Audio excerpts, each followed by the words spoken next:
When we think of the digital nomad lifestyle, we think of someone working from a beautiful tropical beach, having coconut water, or being in the Bahamas, even working completely remotely from a camper van, supposedly having the best time of their lives. But today I'm here to bring you the dark side of being a digital nomad. Hello everyone, welcome back to my channel. Today we're gonna talk about a very important topic that is not really discussed, the downsides of being a digital nomad and how it can affect your mental health. I have been a digital nomad for a little more than 2 years and I had enough experiences to see the good sides and also the bad sides. Some people who gave up on the lifestyle because of the struggles they found. This video is not to discourage you from becoming a digital nomad. It's not to stop you from being a digital nomad. And it's not also to say that I am gonna stop from being one. It's basically to say some of the realities of this lifestyle that is not very shown online.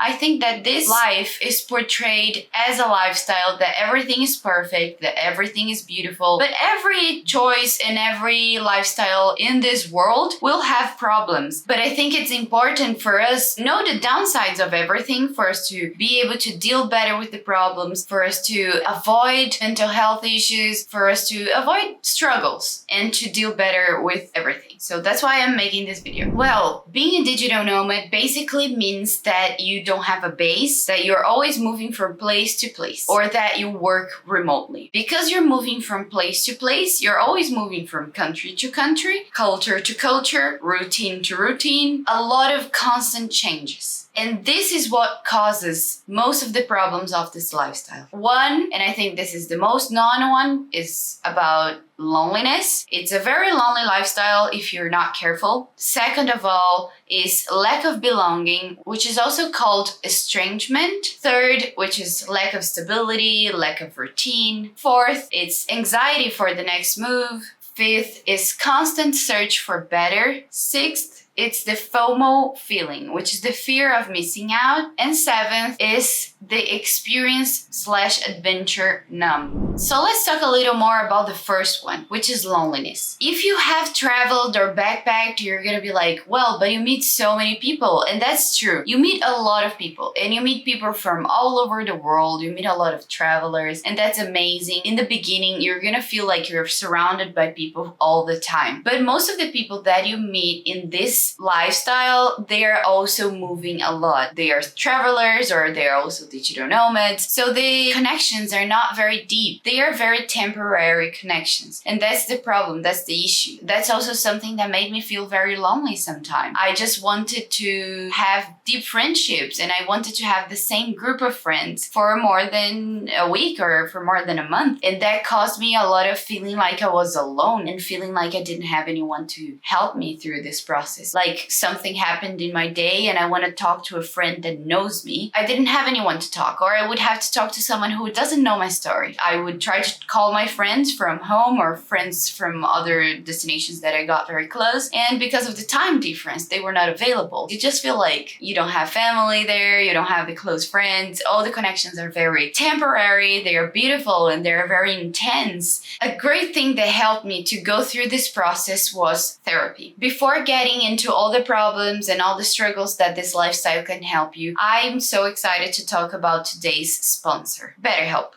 Betterhelp is an online platform for you to find remote therapy, and their mission is to make therapy more affordable and accessible. And because it's remote, it's perfect for people like us who want to be a digital nomad or who are digital nomads, because we don't have a base, we don't have a place to look for local therapists and all that. We need remote sessions, and BetterHelp can really help you on that. I've been doing online therapy since 3 years ago. I started my journey with a therapist and it really helped me to go through everything that I'm going through. Therapy helped me a lot to deal with all the struggles from this lifestyle and also some personal things. Some people are still skeptical with the idea of taking therapy, but to be honest, everyone has struggles. Everyone wants to understand a little bit better about their childhood traumas and all that. And Therapy really helps. It's basically just someone that will professionally analyze and help you to go through this process. So thank you so much, BetterHelp. My link with 10% on your first month will be in the description, so make sure to check it out. And for you to deal better with the loneliness, I think what I started doing is, first of all, which is something that basically will be the most important one after this video, is to travel slow. Traveling slow can really help you to ground yourself, to make a group of friends, to really connect with the culture and connect with people and not feel like you're always in a rush. A lot of people start the digital nomad lifestyle and they feel like they need to do everything and they need to go to all the countries at the same time. And they live a life of basically like a backpacker. We forget, I did the same, that we are actually working full-time and we try to go on the pace of travelers, end up getting very confused, and that can cause a lot of things. That can cause stress because we don't have enough time for work because we're trying to do everything at the same time. You don't need to go and visit 10 cities in 10 days. You have the geographic freedom, but that doesn't mean that you need to be traveling constantly. That just means that you can, but the smartest way to do that is in a slow-paced way. The more I do this lifestyle, the more I understand that I want to have either a base and travel from there, or base myself in a place from 3 to 6 months at least, because traveling very fast can cause you all these things that I'm saying. Or struggle number 2 of this lifestyle is the lack of belonging. Because you start traveling so much, I don't know, you feel like you don't belong anywhere. I feel that I'm still like dealing with this problem. Like, I am from Brazil, I was raised in São Paulo, so I should feel like I belong here. I left here so many years ago and I started traveling and I connected with so many other cultures. I don't feel like I'm home here. I don't feel like I'm home. I feel like I'm in my parents' and friends' place. When I lived in Australia, I felt super connected with the culture, but I also felt like I didn't belong there. I lived in Australia, I lived in the UK, I lived in Italy, I lived in Bali. I go everywhere and I feel connected everywhere, but I don't feel connected enough to feel like I belong because I connected to many places. That feeling bothers me a lot. I want to feel like I belong to some kind of community, that I belong to some kind of place. I want to have a place that I can call home. I think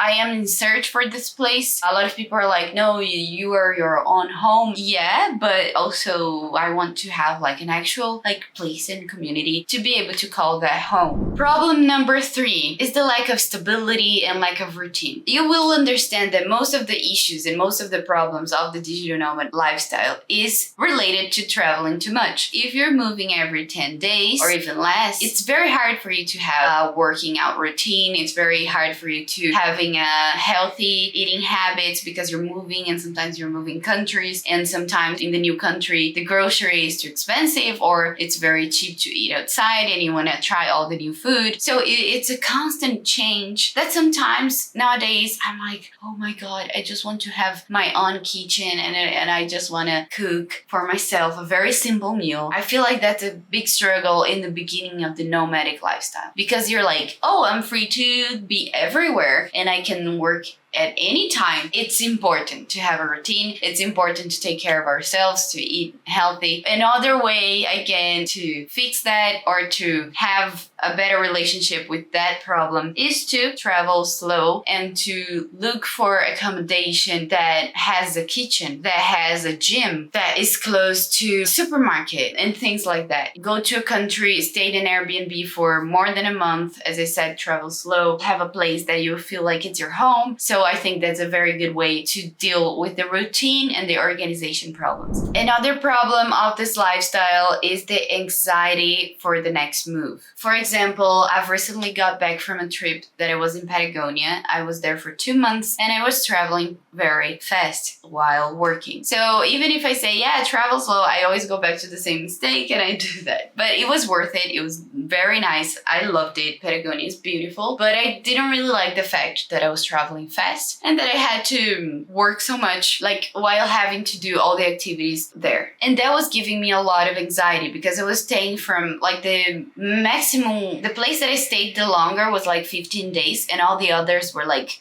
3 to 5 days. So that was all the time packing my things, looking for Airbnbs or looking for hostels, hotels all the time. Where am I gonna be? Tickets, I need to buy bus tickets, flight tickets, having problems with the transportation. How am I gonna get to the station? How am I gonna get to the bus? It's so overwhelming, the moving process, that takes so much time that you could be working or that you could be relaxing. If you're traveling fast all the time, that's gonna be a constant problem in your mind. Where am I going next? How am I going there? Where am I gonna stay? Where am I going to stay? Oh, the currency. If you have your house and you don't travel that much, you don't have that like, oh, but I need to move tomorrow. I need to pack everything I have. That's why traveling slow is the key for your problems and also for my problems. And the other one is the constant search for better. We don't see many of the problems, and when we start seeing a little, we're like, okay, next place. I think that place has something better. You're never happy. You're always looking for the place, but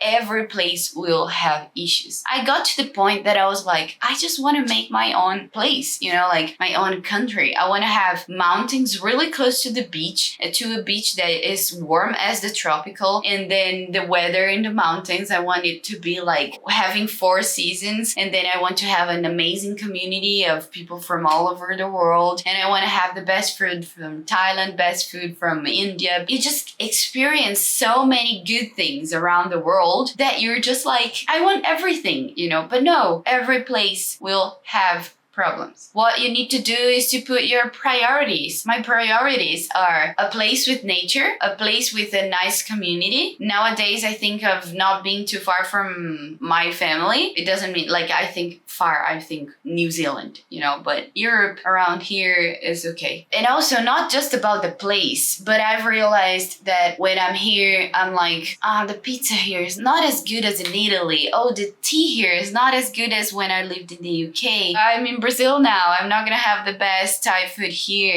Deal with the problems on the best way, but also accept that no place will have everything you want. Another thing that I've already talked about it in other videos is FOMO, which is the fear of missing out. When you're a digital nomad, you're always in places that are really beautiful, and you're always surrounded by people who want to always do a different adventure and want to do something different. That's a problem that I think it happens more again with the people who travel very fast and the people who started the lifestyle. But it's, for example, you go to a hostel and everyone there is a backpacker and you are a digital nomad, and everyone is like, Rafa, now we're gonna go to the beach and we're gonna surf, and then we're gonna go hiking a volcano, like the most beautiful volcano in the whole Asia. And then you're like, I need to edit, I need to talk to a client, I have deadlines. And they're like, come on, Rafa, because they are travelers. So they are in the mindset of, I need to live every day as is my life. But you're not on holiday. This is something you're gonna get more used to. I think in the beginning, if you don't do it right and if you travel too fast, it's gonna really bother you. Be careful with that. Surround yourself with people that also work online, that will understand that you need to stay at home and you need to work. Go to a place where there is a good co-working space. You guys are gonna do it on your days off, and it's gonna be a more chill and better thing. And the last problem is one that I read or I recently saw online, and that I was like, oh my god, that's so true. For example, I've met digital nomads who have been traveling without a base for like 7 to 8 years, that you go with them to like a beautiful lake or you do an amazing activity and they are like, oh nice, yeah, cool, I need to go back to work. Because you get used to experiencing so much, you get numb to that and you don't see the beauty and the brightness of that. And that's very scary, because I still get very excited about the experiences. So it doesn't mean that I don't want to do beautiful things all the time, but I want to see how special they are. And I think digital nomads who didn't take that, who were not careful about that, can become like that. And I could see a lot that, for example, in my ex-boyfriend. He was never too excited about places or things in his own mind, thinking about his job and about the things that he needed to do, and not excited about seeing the world. I don't want that to happen to me, I didn't travel for this many years, but I will be careful to, if I start feeling anything like that, I will slow down or really try to see things in a special way. If you don't do special things all the time, that's why they're special. But if you go to hiking every day, or if you go to to the beautiful beach every day, if you go to an extremely cool mountain every day, they are not gonna be extremely cool and special anymore. Just to complete this thinking, let's not do this lifestyle just to accumulate experiences and to accumulate places and to check all the places off the list, you know? No, let's experience the digital nomad life to enjoy the geographic freedom. So we just need to be careful not to exaggerate and not to do things to accumulate experiences and to prove or to show the world what we're doing. These things can happen, but I'm very glad that I had therapy through these years with me to go through these things, to understand my feelings and to understand myself better. Check the link in the description to get your 10% off on your first month. Well, I've talked a lot, but I tried to be very detailed about all the problems and all the struggles that you can have and all the mental issues, mental health issues that can cause if you are not careful with the digital nomad life. This video is not to stop you from being one. It's not to say it's terrible being a digital nomad. No, but if you don't do it in the right way, you can feel all this. Feel free to send me a message, to send me a DM, comment here. I want to make another video talking about the good sides of being a digital nomad and really detailing about that. I hope this video helped you. If you are feeling these things, I hope you could feel connected to me in this video, and well, see you in the next ones. Thank you so much for watching. Subscribe, like, and share with everyone, and see you in my next one. See you!